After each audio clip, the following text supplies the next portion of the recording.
Hello, welcome back to my channel. My name is Kelsey if you're new here, and this is going to be my January wrap-up.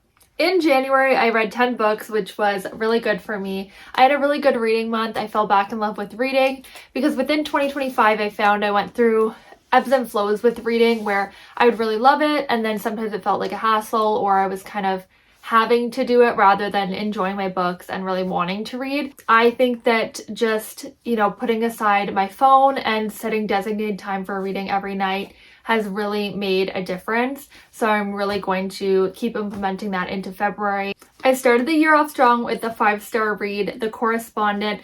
I love this book so much, obviously, since I gave it a 5-star. But it's basically correspondence between a main character, Sybil, and she's corresponding through emails or letters with her best friend, her brother, her neighbor even, a university. Like, it's all just correspondence. A lot of them are quite lengthy, a lot of them are short though, so I feel like reading this is the best way to go about it. I listened on audio while I read it, and I could have not just listened on audio. Like, it flips back and forth, there's multiple dates, like it's very confusing, I feel, to just listen on audio. So I'm glad, I had the physical, because I would sometimes flip back and forth and like, what was that person's last correspondence? Now they're replying. So I kind of flipped back a little bit. Not too much when I got into it, but I did feel like the beginning, I was trying to learn all the characters, learn everything. So I did feel like it took a little bit of getting used to, especially this format. I've never read a book like this before, but I highly recommend it. This is definitely going to be a fave of the year. I really loved it. The main character, I really liked her. I empathized with her at times. I felt frustrated with her at times, laughed with her. There was humor. It was just a ton of emotions, and I love a book that can kind of bring out all the emotions for me. It was just so good, and I highly recommend it. Next up, I read Finding Me by Viola Davis. I've loved her as an actress for so long, and I've had the the ebook for a while, but I decided to listen to the audiobook because I heard amazing things about it, and especially because she narrates it, and I highly recommend doing that. She was so good at narrating it. I'm so glad that I did not read the e-copy. I could have, I guess, read it and listened at the same time, but I truly just listened on audio, and it was amazing. She goes over her childhood, adult years, and I just found that it was so captivating, and I really had a great time with it.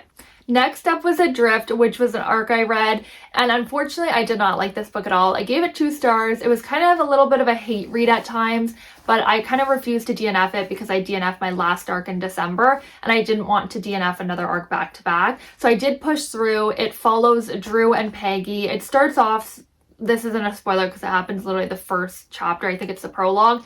Drew ends up killing his family, and then it flashes back. That was when he was a kid. It flashes into adulthood now, and Peggy and Drew, husband and wife, they live on a boat with their child, and it's just a very toxic relationship. Basically, the first 40% was just Drew being horrible, gaslighting his wife. I ended up being so annoyed, and then it just got a little bit thrilling at the 40-50%, and then it went back to being slow, and I just felt like the ending I wasn't satisfied with, and I feel like the fact that the first 40 to 50% I was so annoyed with this main character, I just can't rate it higher than a 2. Next up is Say You'll Remember Me, and I really love this. This follows Samantha and Xavier. He's a vet, and Samantha brings in her cat and kind of gets it checked out, and he gives certain vet advice, and they kind of argue about it. She leaves, she ends up coming back later. He asks her out on a date. They go for a date, and it turns out she's moving to LA the next day. So they kind of keep in contact and decide, is this really worth it to pursue, considering they're on opposite sides of the country.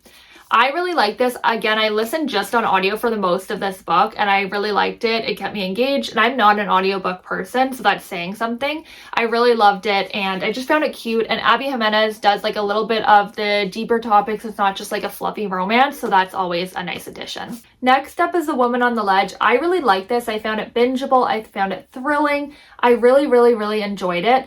I haven't read from this author before, but I definitely will pick up Ruth's books in the future because I really had a great time with this.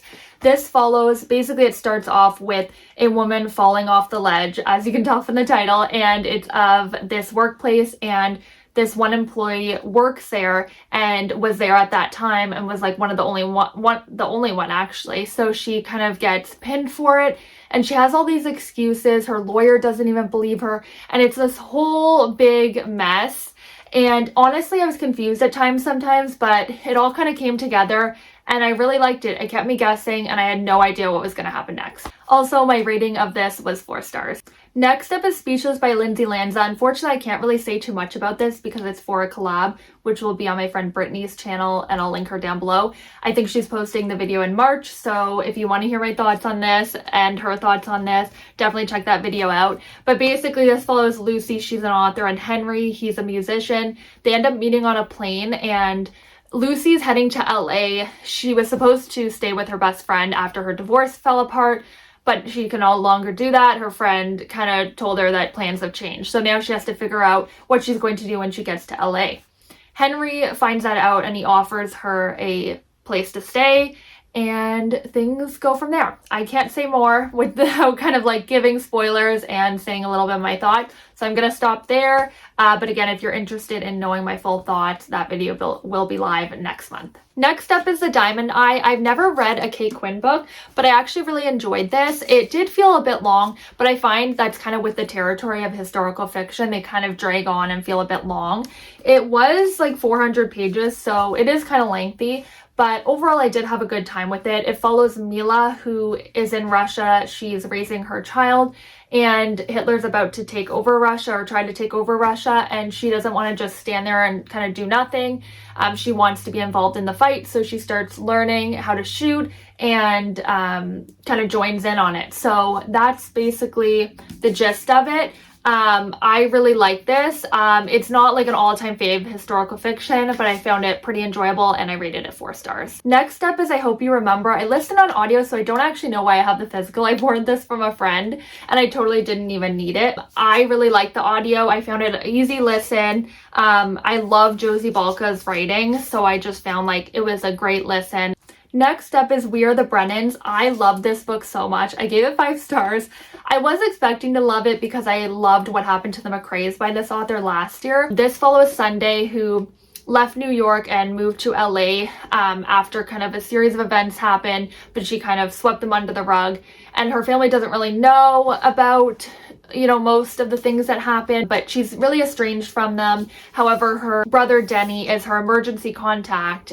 She gets in a car accident in LA. He shows up and he convinces her to come back to New York to heal and, you know, help care for their dad that's kind of going a little bit downhill. So she decides to go back. However, she's worried about how she'll fit back in. I really loved it. There was like the family dynamic, secrets, a lot of emotion. I just love this book so much. I really enjoyed it. I listened to a good amount of it on audio. I listened and read like half of it, and then I just listened on audio for the end, and it was so engaging and so good. I don't know what's been going on, but I've been loving the audiobooks lately, so that's great.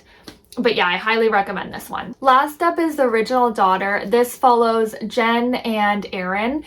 Jen is the biological child and Aaron is the adopted daughter. And it mostly follows Jen and kind of like the insecurity she felt or jealousy she felt, and, you know, things that happened between Aaron and her and the family dynamics, generational trauma, her dad leaving, like a lot of heavy topics. I do feel like the premise was amazing, but I felt like the execution was just too slow. It's a 400-page book, but it felt much longer, especially during the childhood. It really dragged on in situations. I felt like when they got to, you know, the late teenage adult years, I felt like it got quicker and just like more character development or more things happening. I just felt like the childhood stories were, it was like most of the book, and it just felt really dragged on, and there wasn't a lot of character development or even emotion within some of those pages. So I was a little disappointed by this one, but that's okay.